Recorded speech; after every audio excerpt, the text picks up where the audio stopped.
Have you ever wondered why things lose their true value the moment they fall into your hands?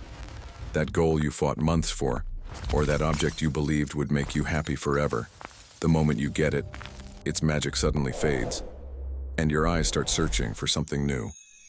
Don't blame yourself. This isn't ingratitude, it's a software glitch, hardwired into the human mind.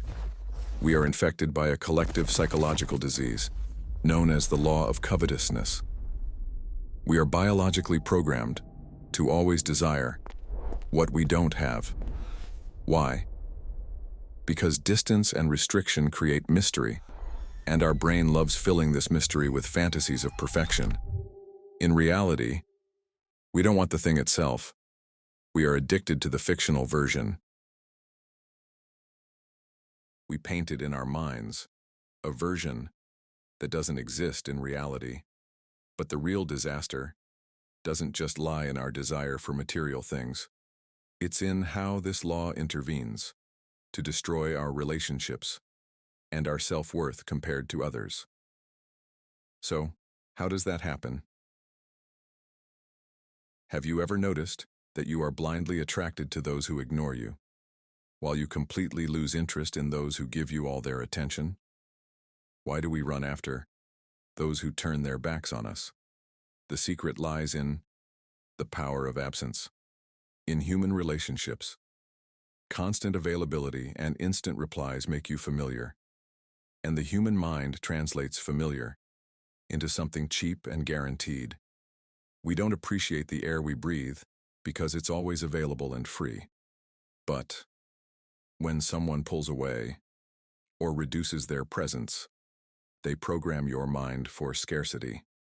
This absence creates a void, and the mind hates voids, so it immediately starts filling this void with fantasies that inflate this person's value. You aren't chasing them because they are the best, but because their scarcity tricks you into thinking they are a rare prize. If this psychological trap can manipulate your emotions and control who you love, then imagine the scale of the disaster. When you discover there are entities studying this human weakness in massive labs, using it as a weapon against you every day to control your decisions and your wealth. Who are they? Do you really think you bought your last phone because you needed it? Or that expensive watch was a rational decision? Wake up. Your mind has been hacked. Successfully. Massive corporations don't sell you products, they sell you the illusion of superiority. They study the law of covetousness better than you do, and they know you are programmed to crave the rare and the forbidden. That's why they create artificial scarcity, limited editions, long waiting lists, and phrases like last item available. These aren't sales strategies. They are psychological attacks designed to trigger your panic, the fear of missing out. When you buy an exclusive product, you aren't buying its quality. You are buying the false feeling that you've become better than those who don't have it. You are buying a social mask. This ruthless exploitation of your weakness doesn't stop at the stores. It extends to be the main reason for your daily misery. When you look at other people's lives and compare them to yours, why does the neighbor's grass always look greener? Why do other people's lives always seem better than yours? Why do you feel that hidden lump in your throat as you scroll through your phone every day? Get ready for this slap in the face when you're envying a fantasy that doesn't exist. This is the trap of the greener grass. Social media platforms are the largest factory for producing greed and misery in human history. Through them, the law of desire strikes a fatal blow. You only see the carefully curated shots, the bright smiles, the luxury cars, and the fake successes. But the algorithm will never show you the piled-up debts, or the nights of depression, or the breakdowns behind closed doors. You are comparing the behind the scenes of your challenging life to the fake, stage performance of someone else's. The result?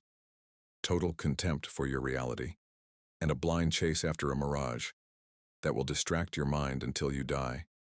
The terrifying question now is, Are we condemned to stay in this mental prison forever, chasing those who ignore us, buying what we don't need, and envying those who lie to us?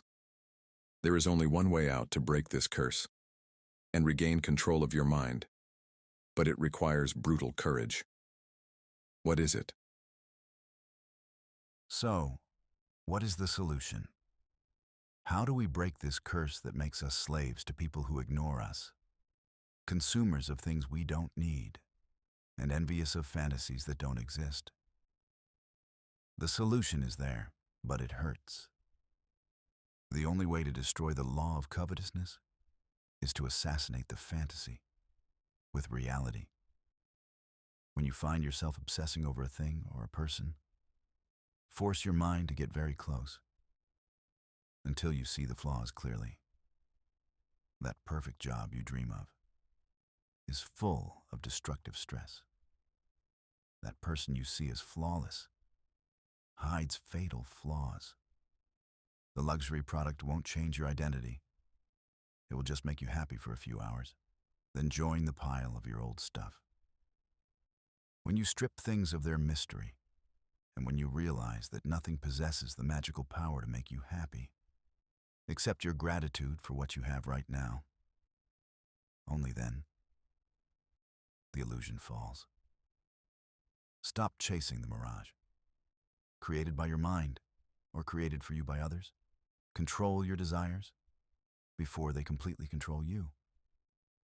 If you are ready to stop living like the herd and decode your human mind piece by piece, subscribe now to The Human Code.